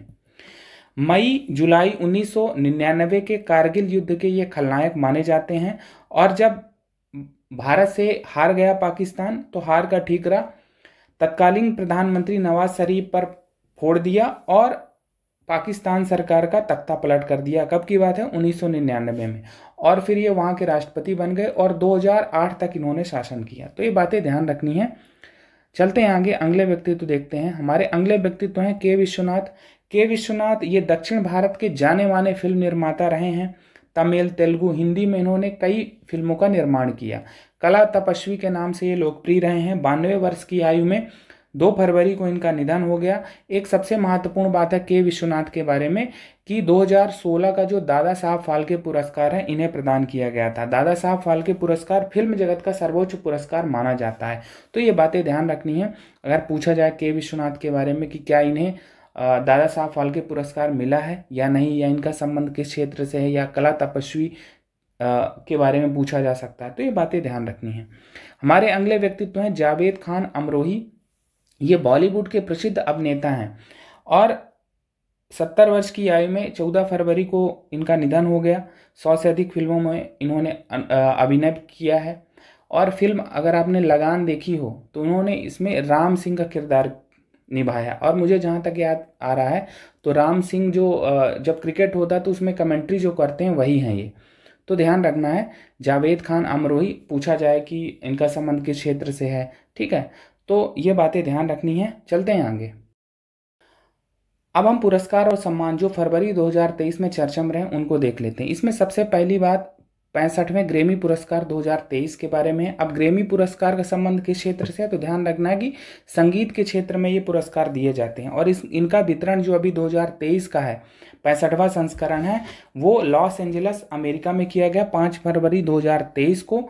और इसमें जो अवधि ली गई है 1 अक्टूबर 2021 से 30 सितंबर 2022 तक जो भी परफॉर्मेंस हुई हैं उनके आधार पर ये पुरस्कार वितरण किए गए हैं। इन्हें अमेरिका की national academy of recordings arts and sciences के पुरस्कार भी कहा जाता है। अब इसमें सबसे महत्वपूर्ण बात क्या है, सबसे महत्वपूर्ण बात भारत के संदर्भ में ही होगी। तो भारत के रिकी केज हैं, उनके एल्बम डिवाइन टाइड्स को बेस्ट इमर्सिव ऑडियो एल्बम का पुरस्कार मिला है। ये सबसे महत्वपूर्ण बात है। ध्यान रखना कि अगर पूछा जाए कि रिकी केज का संबंध किस क्षेत्र से है या डिवाइन टाइड्स किसकी रचना है या डिवाइन टाइड्स का संबंध किससे है, तो ध्यान रखना है कि भारत के रिकी केज को उनका एल्बम है divine tides best immersive audio album का पुरस्कार मिला है 65वें ग्रेमी अवार्ड्स 2023 में। और इनके इसमें सहयोगी रहे हैं स्टीवर्ट कोपलैंड जो कि हमने यहाँ पर लिखा है कि रिकी केज के सहयोगी हैं और British rock band the police के ड्रमर रहे हैं। अब जो रिकी केज हैं उनके बारे में एक और बात है कि ये उनका तीसरा ग्रैमी अवार्ड है। ध्यान रखना कि ये तीसरा उनका ग्रैमी अवार्ड है। 2015 में उनको मिला था विंड्स ऑफ समसारा के लिए। 2022 में ही अप्रैल 2022 में डिवाइन टाइड्स के मिला था बेस्ट न्यू एज एल्बम का पुरस्कार, अप्रैल 2022 में। एक बार 2015 में मिल चुका है, एक अप्रैल 2022 में मिला, और अभी मिला है तो डिवाइन टाइड्स के लिए अभी मिला है बेस्ट इमर्सिव ऑडियो एल्बम का पुरस्कार। तो ये बातें ध्यान रखनी है। अभी अनुष्का शंकर भी चर्चा में रही है। अनुष्का शंकर कौन है ये सितार वादक हैं और भारत के प्रसिद्ध सितार वादक पंडित रविशंकर की बेटी हैं। अब ये चर्चा में क्यों रही हैं? क्योंकि इनका एक एल्बम है बिटवीन अस, ये बेस्ट ग्लोबल म्यूजिक एल्बम की कैटेगरी में नॉमिनेट हुआ। वहीं गाना है उधेरो ना, ये बेस्ट ग्लोबल म्यूजिक परफॉर्मेंस की कैटेगरी में नॉमिनेट हुआ। हालांकि पुरस्कार नहीं जीत सकी, लेकिन इनको नॉमिनेशंस मिले हैं। तो ध्यान रखना, अगर पूछा जाए अनुष्का शंकर के बारे में, बिटवीन अस या उधेरो ना के बारे में पूछा जाए, तो ये बातें महत्वपूर्ण है ग्रैमी अवार्ड्स के बारे में। अब ग्रैमी अवार्ड्स में और भी बहुत सारे पुरस्कार है, लेकिन हमारे एग्जाम में भारत के संदर्भ में चीज़ें ज़्यादा पूछी गई, इसलिए उनको रखने की मैंने ज़रूरत नहीं समझी। तो हो सकता है यहीं से अगर प्रश्न पूछा जाएगा तो यहीं से पूछ लिया जाएगा। तो चलते हैं आगे और अगली बात करते हैं। अगली बात द्वितीय भारतीय चावल कांग्रेस, इंडियन राइस कांग्रेस 2023 के बारे में है, जिसका आयोजन हुआ है राष्ट्रीय चावल अनुसंधान संस्थान कटक ओडिशा में। कब? 11 से 14 फरवरी 2023 को। इसका उद्घाटन किया राष्ट्रपति द्रौपदी मुर्मू द्वारा। अब इसमें क्या पूछा जा सकता है? इसमें यही पूछेगा कि इंडियन राइस कांग्रेस दूसरी जो है वो कहाँ हुई है। फिर और क्या पूछा जा सकता है कि राष्ट्रीय चावल अनुसंधान संस्थान कहाँ है? तो ध्यान रखना है कटक उड़ीसा में है। अब इसका क्या महत्व हो सकता है चावल कांग्रेस का? तो खाद्य सुरक्षा में चावल का महत्व है, हम देखते हैं, अर्थव्यवस्था का प्रमुख स्तंभ भी है। तो इन्हीं योगदान को सराहने के लिए ये कांग्रेस आयोजित की गई। तो ये बातें ध्यान रखनी है। चलते हैं आगे। अगली बात 12वें विश्व हिंदी सम्मेलन 2023 के बारे में है। अब इसका आयोजन कहाँ किया गया है? 15 से 17 फरवरी 2023 के दौरान फिजी के नाडी में किया गया है। फिजी सरकार के सहयोग से भारतीय विदेश मंत्रालय द्वारा इसे आयोजित किया गया है। हमने अक्टूबर 2022 के करंट अफेयर में इसको एक बार डिस्कस कर लिया था कि जो 12वां विश्व हिंदी सम्मेलन है वो फरवरी में आयोजित होगा। अब इसका आयोजन हुआ है, इसलिए इसको चर्चा कर रहे हैं। अब इसका उद्घाटन किया गया है एस जयशंकर, जो कि हमारे विदेश मंत्री। जैसा कि हमने बात की कि फिजी सरकार के सहयोग से भारतीय विदेश मंत्रालय द्वारा विश्व हिंदी सम्मेलन का आयोजन किया गया है। अब इसकी थीम क्या रही है? इसकी थीम रही है हिंदी पारंपरिक ज्ञान से कृत्रिम मेधा तक, Hindi traditional knowledge to artificial intelligence. Vishwa Hindi दिवस 10 जनवरी को मनाया जाता है। ये बातें ध्यान रखनी है। अगर हम फिजी की बात करें तो फिजी की राजधानी क्या है? शुबा।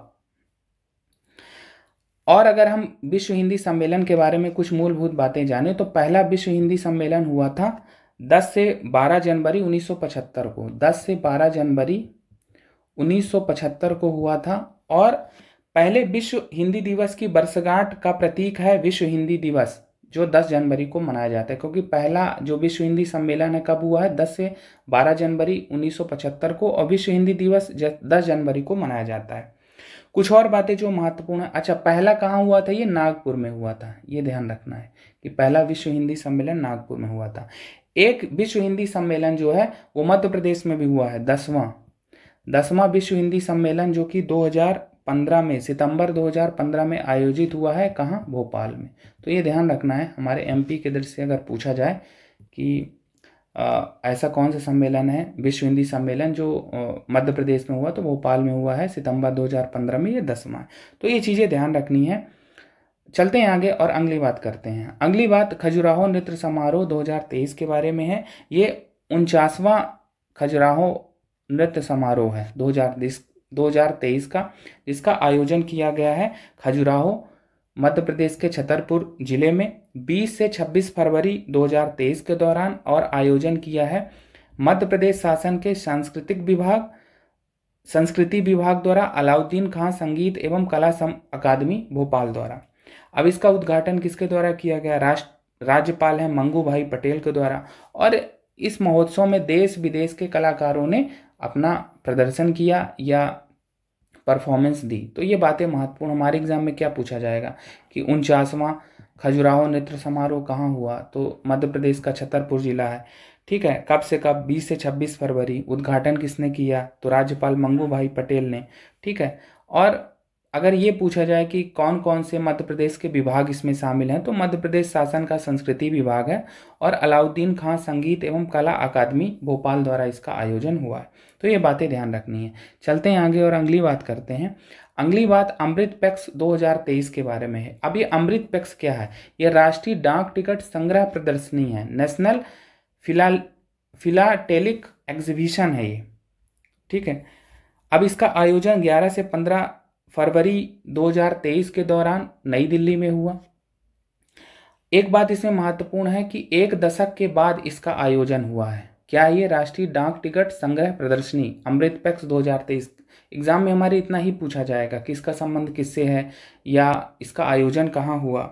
ठीक है, तो संस्कृति मंत्रालय भारत सरकार द्वारा फिलाटेलिक कांग्रेस ऑफ इंडिया के सहयोग से इसका आयोजन हुआ है। अब इसमें क्या किया गया, ये चीज़ें ध्यान रखना है। तो इसमें चित्र और टिकट संग्रह के माध्यम से भारत की वर्षों पुरानी इतिहास, कला, संस्कृति, विरासत को याद किया गया। तो महत्वपूर्ण बात तो यही है कि पूछा जाएगा कि नेशनल फिलाटेलिक एग्जीबिशन कहाँ हुआ या अमृत पैक्स क्या है, राष्ट्रीय डाक टिकट संग्रह प्रदर्शनी का आयोजन कहाँ हुआ। तो ये चीज़ें पूछी जा सकती है, तो ध्यान रखना है। चलते हैं आगे और अगली बात करते हैं। अगली बात इंडिया एनर्जी वीक भारत ऊर्जा सप्ताह 2023 के बारे में है। भारत की G20 की अध्यक्षता के दौरान भारत ऊर्जा सप्ताह मनाया गया। अब इसका आयोजन कहाँ हुआ, इसका आयोजन हुआ है कर्नाटक के बेंगलुरु में 6 फरवरी 2023 को। इसका उद्घाटन प्रधानमंत्री नरेंद्र मोदी द्वारा किया गया। अब इस इंडिया एनर्जी वीक या भारत ऊर्जा सप्ताह के विषय क्या रहे हैं, विषय हैं ग्रोथ है, कोलैबोरेशन है, ट्रांजिशन। इसमें 34 देशों के राष्ट्राध्यक्ष और मंत्रियों सहित 30,000 से अधिक प्रतिनिधियों ने भाग लिया। इसमें भारत की ऊर्जा भविष्य की चुनौतियों व अवसरों पर चर्चा की गई।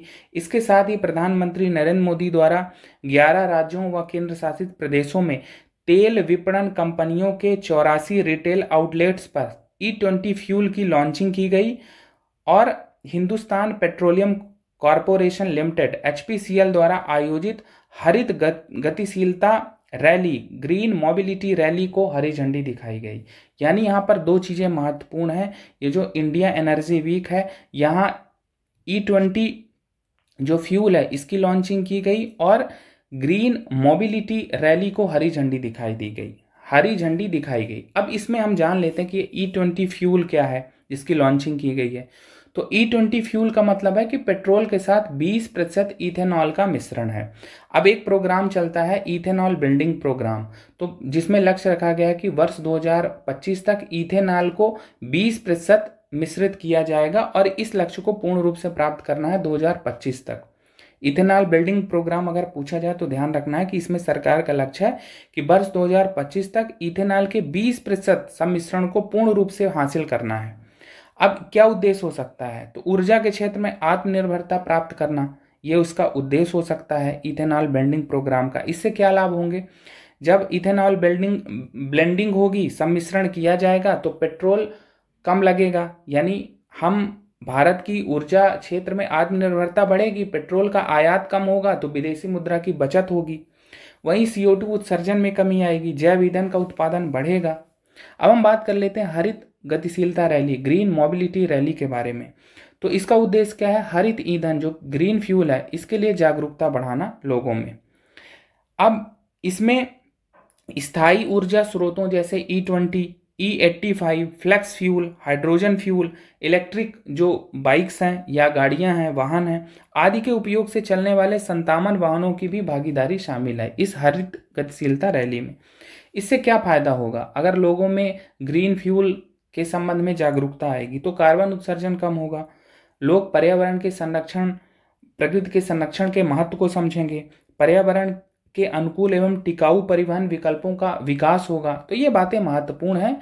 तो हमें ध्यान रखना है कि अगर पूछा जाए इंडिया एनर्जी वीक 2023 कहाँ आयोजित हुआ, ठीक है, फिर E20 इथेनॉल फ्यूल के बारे में पूछा जाए, टारगेट पूछा जा सकता है कि जो इथेनॉल ब्लेंडिंग प्रोग्राम है या सम्मिश्रण प्रोग्राम है इसमें लक्ष्य क्या रखा गया है। जो हमने बात की कि 2025 तक इथेनॉल के 20% मिश्रण को पूर्ण रूप से प्राप्त करना है, ठीक है, और ग्रीन मोबिलिटी रैली के बारे में पूछा जा सकता है। तो ये बातें ध्यान रखनी है। तो इस प्रकार से आज हमने नियुक्तियों और निधन के कारण चर्चा में रहे महत्वपूर्ण व्यक्तित्वों को पढ़ा, साथ ही जो पुरस्कार और सम्मान फरवरी 2023 में चर्चा में रहे उनको पढ़ा। फरवरी 2023 में चर्चा में रहे खेल परिदृश्य को देख लेते हैं। इसमें सबसे पहली बात महिला प्रीमियर लीग या वुमेन्स प्रीमियर लीग WPL 2023 के बारे में है। ये क्रिकेट से संबंधित सीरीज है। IPL जो पुरुषों का चलता है, इंडियन प्रीमियर लीग, उसकी सफलता के बाद BCCI द्वारा महिलाओं के लिए भी WPL प्रारंभ किया गया है। तो क्या महिलाओं के लिए कोई भी T20 चैलेंज पहले नहीं था? ऐसी बात नहीं है। वुमेन्स T20 चैलेंज पहले WPL से पहले चल रहा था और वुमेन्स T20 चैलेंज की जगह ही WPL को प्रारंभ किया गया है। हमने मई 2022 में इसके चौथे संस्करण को पढ़ा था कि वुमेन्स T20 चैलेंज का चौथा संस्करण मई 2022 में किया गया था। अब ये वुमेन्स T20 चैलेंज 2018 में पहली बार खेला गया और 2018 से 22 तक ये चला। 3 टीमें थी इसमें। अब इसको रिप्लेस किया गया है वुमेन्स प्रीमियर लीग या WPL के द्वारा, यानी WPL का ये पहला संस्करण है। अब इसके बारे में कुछ महत्वपूर्ण बातें जान लेते हैं जो हमारी एग्जाम में पूछी जाएंगी। जैसे ये WPL 2023 है। अब यहाँ पर 5 टीमें थीं। सभी मैच मुंबई के ब्रेबॉर्न स्टेडियम और DY पाटिल स्टेडियम में खेले गए। कुल कितने मैच खेले गए? 22 मैच खेले गए। अगर आप देखेंगे कौन कौन सी टीमें थी, तो 5 टीमें कौन कौन सी हैं? मुंबई इंडियंस, जिनकी कप्तान रही हैं हरमनप्रीत कौर, ये भारत की भी कप्तान है। रॉयल चैलेंजर बेंगलुरु, इसकी कप्तान स्मृति मंधाना रही हैं। फिर दिल्ली कैपिटल, इसकी कप्तान मेग लैनिन जो कि ऑस्ट्रेलियाई कप्तान है वो रही हैं। गुजरात जायंट्स, इसकी कप्तान स्नेह राणा रही हैं, ये भारतीय हैं। और एक टीम है यूपी वॉरियर, तो यूपी वॉरियर की कप्तान रही हैं एलिसा हेली, ये ऑस्ट्रेलियाई विकेट कीपर बल्लेबाज हैं। तो ये 5 टीमें हैं, इनके नाम ध्यान रखना है। कप्तानों के भी नाम मैंने बता दिए हैं, तो ये ध्यान रखना है। जैसा कि हमने बात की कि WPL का पहला संस्करण है, आयोजक कौन है? BCCI। अब इसका जो पहला संस्करण है 4 से 26 मार्च 2023 के दौरान किया गया। आप देखेंगे शुरुआत 4 मार्च में है, फाइनल इसका 26 मार्च को खेला गया। कुल मैच 22, कुल टीम्स कितनी थी? 5, हमने बात की। अगर हम देखें इसका विजेता कौन रहा पहले संस्करण का, तो मुंबई इंडियंस विजेता रहा। इसने फाइनल मैच में दिल्ली कैपिटल्स को हराया और जो फाइनल मैच हुआ है वो 26 मार्च को हुआ है DY पाटिल स्टेडियम मुंबई में, ठीक है। अब कुछ अगर हम पुरस्कार की बात करें तो ऑरेंज कैप का पुरस्कार मिला है मैग लैनिन को, ये दिल्ली कैपिटल की कप्तान रही हैं और ऑस्ट्रेलियाई कप्तान हैं। ये 345 सबसे ज़्यादा रन बनाए। और पर्पल कैप जो कि सर्वाधिक विकेट लेने वाले खिलाड़ी को मिलता है वो हेली मैथ्यूज को मिला है। ये वेस्ट इंडीज की हैं और मुंबई इंडियंस के लिए खेलती हैं और इन्होंने सर्वाधिक 16 विकेट लिए। कुछ और बातें अगर जाने की, जो फाइनल मैच था उसका प्लेयर ऑफ द मैच का अवार्ड मिला है नेट साइबर ब्रंट को, MI की हैं ये, power striker of the match. तो ये कुछ महत्वपूर्ण बातें। अगर हम देखें कि जो महिला प्रीमियर लीग है पहला संस्करण कब से कब आयोजित हुआ, तो ध्यान रखना मार्च में इसका आयोजन हुआ। सबसे महत्वपूर्ण बात है इसका विजेता मुंबई इंडियंस जीता है। और ये WPL किसकी जगह प्रारंभ किया गया, तो हमने बात की वुमेन्स T20 चैलेंज जो कि 2018 से 22 तक 4 बार खेला जा चुका है, तो उसको रिप्लेस किया है इसने। तो ये सब बातें महत्वपूर्ण है। और क्या पूछा जा सकता है, ये टीमों के नाम पूछे जा सकते हैं, ठीक है। और यहाँ पर इमर्जिंग प्लेयर का अवार्ड किसे मिला, मोस्ट वैल्यूएबल प्लेयर का अवार्ड किसे मिला, catch of the season, power striker, ये सब पूछे जा सकते हैं। लेकिन ज़्यादा महत्वपूर्ण तो विजेता उप विजेता है, ठीक है। फाइनल मैच कहाँ हुआ, तो DY पाटिल स्टेडियम मुंबई में हुआ। कौन विजेता रहा, ठीक है, ऑरेंज कैप पर्पल कैप। तो ये चीज़ें महत्वपूर्ण है, ध्यान रखना है। चलते हैं आगे। अगली बात महिलाओं के 8वें ICC T20 क्रिकेट विश्व कप 2023 के बारे में है। ICC से मतलब है इंटरनेशनल क्रिकेट काउंसिल का। T20 क्रिकेट विश्व कप है और महिलाओं का है और ये 8वां संस्करण है जो 2023 में हुआ, ICC women's T20 world cup. अब इसका आयोजन कहाँ हुआ, दक्षिण अफ्रीका में हुआ 10 से 26 फरवरी 2023 के दौरान। कुल 10 टीमों ने इसमें हिस्सा लिया, भारत पाकिस्तान भी थी। और इसका विजेता रहा ऑस्ट्रेलिया। फाइनल में दक्षिण अफ्रीका को हराकर 6ठी बार विजेता बना है।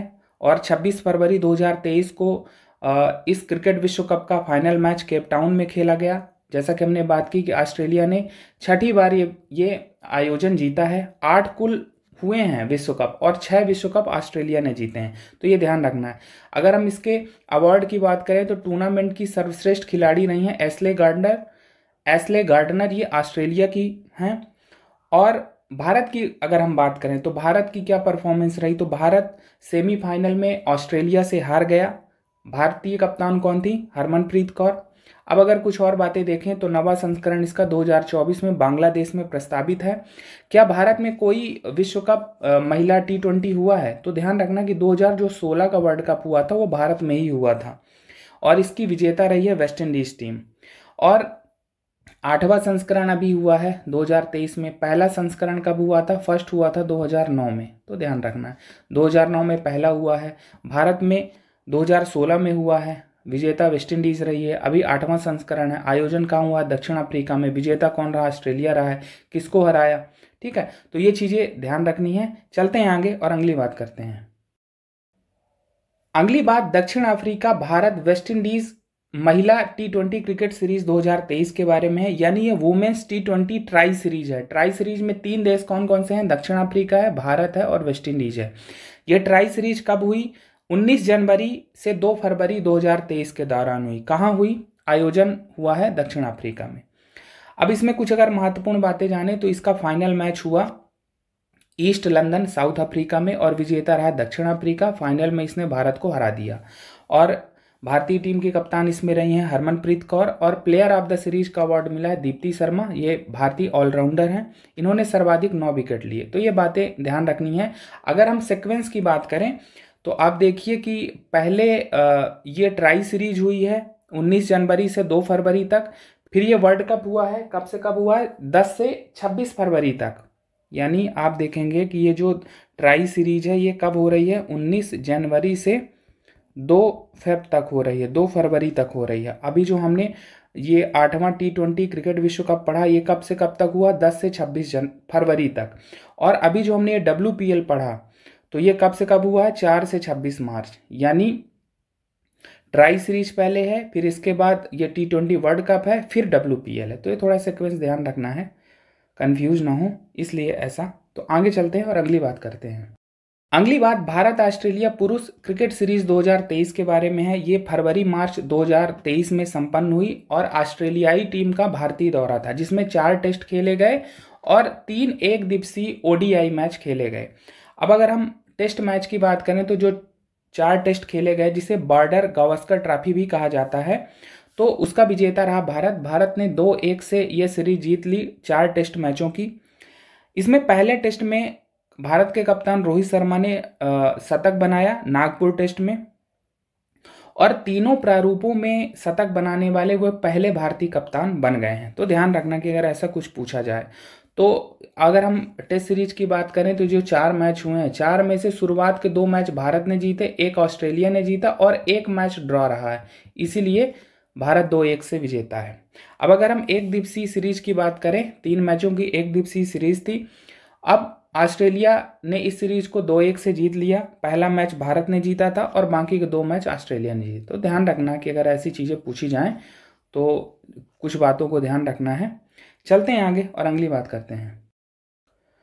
अगली बात रणजी ट्रॉफी के 88वें सत्र से संबंधित है। 88वां सत्र 2022-23। अब इसका आयोजन दिसंबर 2022 से फरवरी 2023 के दौरान किया गया। अब रणजी ट्रॉफी क्या है, ये BCCI की प्रथम श्रेणी क्रिकेट सीरीज है, ठीक है। अब इसका विजेता कौन रहा है, सौराष्ट्र रहा है। फाइनल में इसने बंगाल को हराया है। तो ये बातें ध्यान रखना है। फाइनल मैच कहाँ हुआ, 16 से 20 फरवरी 2023 के दौरान ईडन गार्डन्स में हुआ। सौराष्ट्र के कप्तान कौन रहे हैं, जयदेव उनादकत। इन्हें प्लेयर ऑफ द मैच भी फाइनल मैच का दिया गया, ठीक है। तो इसमें क्या पूछा जाएगा कि रणजी ट्रॉफी का 88वां सत्र जो है 2022-23 का विजेता कौन है, सौराष्ट्र है। फाइनल में किसको हराया है, प्लेयर ऑफ द सीरीज कौन रहा है, सौराष्ट्र के खिलाड़ी हैं अर्पित बसावड़ा। इन्होंने 907 रन बनाए।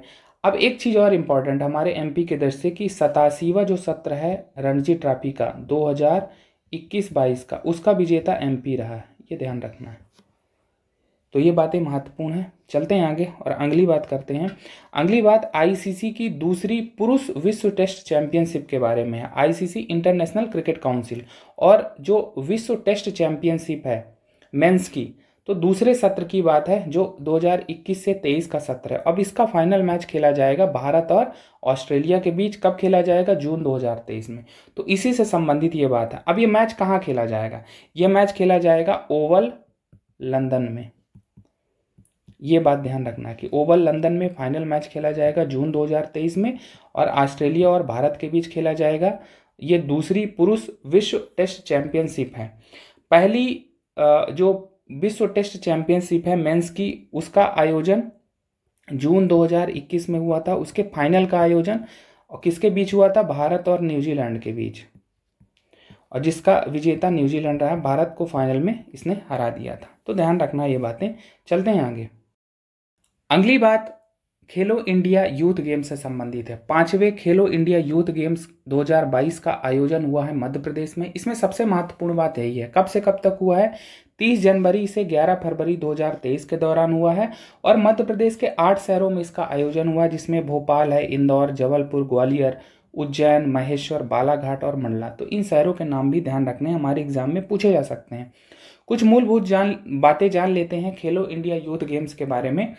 तो खेलो इंडिया यूथ गेम्स का उद्देश्य क्या है कि खेलों में नई युवा प्रतिभाओं को प्रोत्साहित करना। अब इसका पहला आयोजन जो फर्स्ट हुआ है वो 2018 में हुआ है।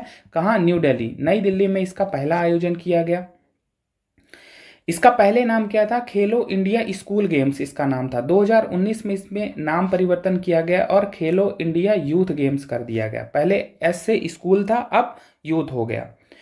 चौथा संस्करण इसका हुआ है 2021 का, जो है जून 2022 में हुआ। हमने जून 2022 के करंट अफेयर में इसे पढ़ा था। अगर हम विजेताओं की बात करें तो 2018 का विजेता हरियाणा रहा है, 2019 का और 20 का विजेता महाराष्ट्र रहा है, और 2021 का विजेता हरियाणा रहा है। ठीक है। अब अगर हम 5वें खेलो इंडिया यूथ गेम्स के बारे में बात करें तो आयोजन हमने बात कर ली कि मध्य प्रदेश के 8 शहरों में है, जनवरी फरवरी 2023 में है। अब इसका शुभंकर मैस्कॉट क्या रहा है? आशा। आशा एक महिला चीता है, और मोगली। तो शुभंकर का नाम ध्यान रखना। मशाल, अमरकंटक। थीम सॉन्ग क्या था? हिंदुस्तान का दिल धड़का दो। तो ये कुछ मूलभूत बातें हैं। और 5वें खेलो इंडिया यूथ गेम्स में 27 खेल प्रतिस्पर्धाएं आयोजित की गई। कुछ नए खेल भी इसमें शामिल किए गए, kayaking, canoeing, canoe slalom, rowing, water sports. तो ये सब बातें ध्यान रखनी है। अब अगर हम बात करें पदक तालिका की, तो पदक तालिका में पहला स्थान रहा है महाराष्ट्र का। उसने 161 पदक अर्जित किए, जिसमें 56 स्वर्ण है, 55 रजत है और 50 कांस्य हैं। और तीसरी बार पहला स्थान प्राप्त किया है। हमने बात की कि 2018 का विजेता कौन रहा है? हरियाणा। फिर 2019, 2020 महाराष्ट्र रहा है। फिर 2021 का विजेता हरियाणा रहा है। ओवरऑल विजेता की बात कर रहे हैं जो फर्स्ट रैंक आए हैं पदक तालिका में। और फिर अभी जो 2022 का आयोजन है उसका महाराष्ट्र है। तो आप देखेंगे कि तीसरी बार महाराष्ट्र जीता है, 2 बार हरियाणा जीत चुका है 5 संस्करणों में। दूसरा स्थान फिर से हरियाणा का रहा है, और उसने पदक अर्जित किए हैं 41 स्वर्ण, 32 रजत है और 55 कांस्य और 128 पदक है। और तीसरा स्थान अपने मध्य प्रदेश का रहा है 96 पदकों के साथ। तीसरा स्थान 39 स्वर्ण है, 30 रजत है और 27 कांस्य है। तो ये बातें महत्वपूर्ण है। और भी क्या बातें महत्वपूर्ण है ये देख लेते हैं। कौन कौन से खिलाड़ी चर्चा रहे मध्य प्रदेश के?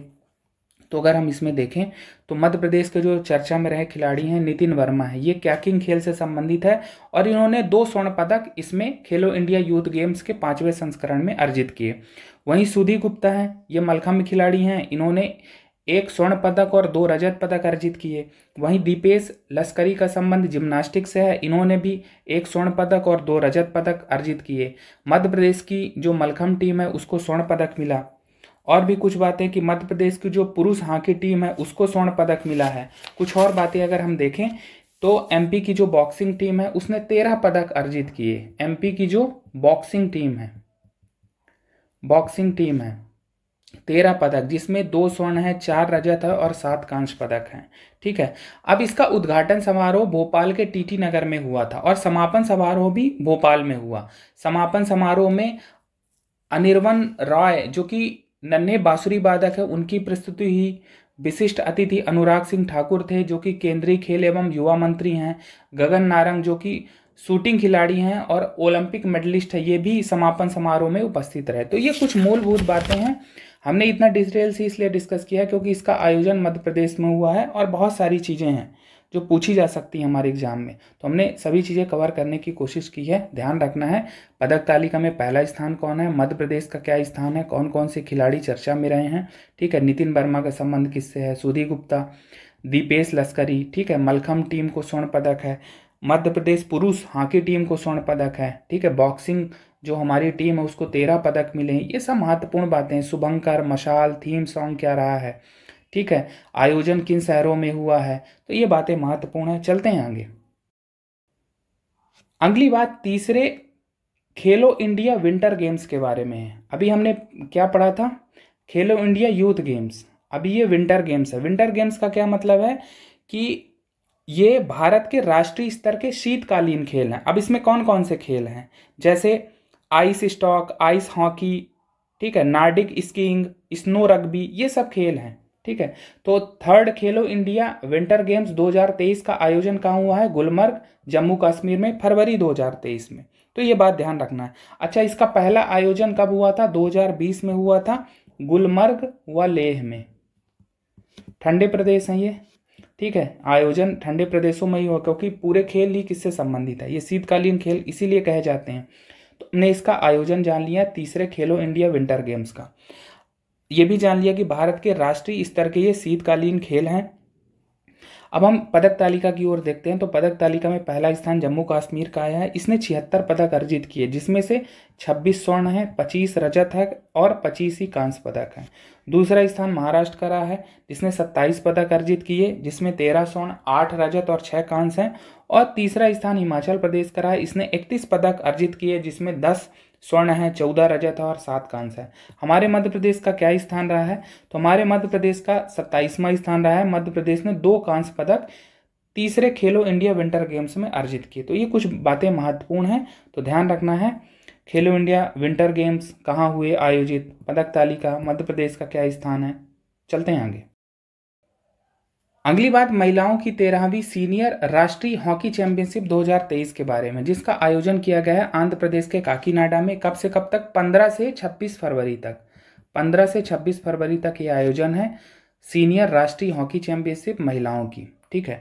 अब इसमें सबसे महत्वपूर्ण बात है कि इसका विजेता रहा है मध्य प्रदेश। मध्य प्रदेश ने महाराष्ट्र को फाइनल में 5-1 से हराया। तो ये बातें महत्वपूर्ण है। पूछा जा सकता है कि महिलाओं की 13वीं सीनियर राष्ट्रीय हॉकी चैंपियनशिप का विजेता कौन रहा। अब इसमें चर्चा में रहे कुछ खिलाड़ियों की बात कर लेते हैं। एक खिलाड़ी हैं दीक्षा तिवारी, ये मध्य प्रदेश हॉकी के लिए इन्होंने गोल किए हैं। दीक्षा तिवारी हैं, मनमीत कौर हैं, प्रीति दुबे हैं, ऐश्वर्या चौहान हैं, ठीक है। तो दीक्षा तिवारी ने 2 गोल किए और प्रतिभा आर्या भी हैं। तो ध्यान रखना है ऐसे कुछ नाम अगर पूछे जाएं। चलते हैं आगे और अगली बात करते हैं। अगली बात कतर ओपन 2023 टेनिस टूर्नामेंट के बारे में। अगर पूछा जाए कतर ओपन का संबंध किससे है, तो टेनिस टूर्नामेंट है। अब इसका आयोजन किया गया दोहा, ठीक है। दोहा कहाँ, कतर की राजधानी है दोहा। 11 से 25 फरवरी 2023 के दौरान इसमें सबसे महत्वपूर्ण बात रही है कि पुरुषों का युगल खिताब जीता है मैथ्यू एब्डेन व रोहन बोपन्ना की भारतीय जोड़ी ने। एक्चुअल में ध्यान रखना कि मैथ्यू एब्डेन ऑस्ट्रेलिया के हैं और रोहन बोपन्ना भारत के हैं। तो भारत का कोई है इसमें शामिल, इसलिए बात महत्वपूर्ण हो जाती है। अब हमारे एग्जाम में अगर पूछा जाएगा तो हो सकता है ये पूछ ले कि रोहन बोपन्ना के जो पार्टनर हैं मैथ्यू एब्डेन, उनका संबंध किस देश से है, ठीक है। तो ये ऑस्ट्रेलिया खिलाड़ी हैं। कतर ओपन का पुरुष युगल खिताब किसने जीता, ये सब चीज़ें पूछी जा सकती हैं, तो बातें ध्यान रखनी है। चलते हैं आगे और अगली बात करते हैं। अब एक अंतिम बात है फीफा के 2022 के पुरस्कार के बारे में। फीफा फुटबॉल संस्था है, तो the best FIFA football awards 2022 के बारे में, जिनका वितरण 27 फरवरी 2023 के दौरान किया गया। और इसमें 2 सबसे महत्वपूर्ण बात है कि वर्ष के सर्वश्रेष्ठ पुरुष फुटबॉलर कौन रहे हैं, तो अर्जेंटीना के लियोनेल मेसी रहे हैं। और वर्ष की सर्वश्रेष्ठ महिला फुटबॉलर का अवार्ड मिला है एलेक्सा पुटेलास, जो कि स्पेन की फुटबॉलर हैं। तो ये बातें महत्वपूर्ण ध्यान रखना है। अगर पूछा जाए एलेक्सा पुटेलास का संबंध किस खेल से है या किस देश से है, ठीक है, तो ये बातें ध्यान रखनी है। तो इस प्रकार से हमने फरवरी 2023 में चर्चा में रहे मुद्दों को पढ़ा। आज की क्लास फिलहाल इतना ही। धन्यवाद।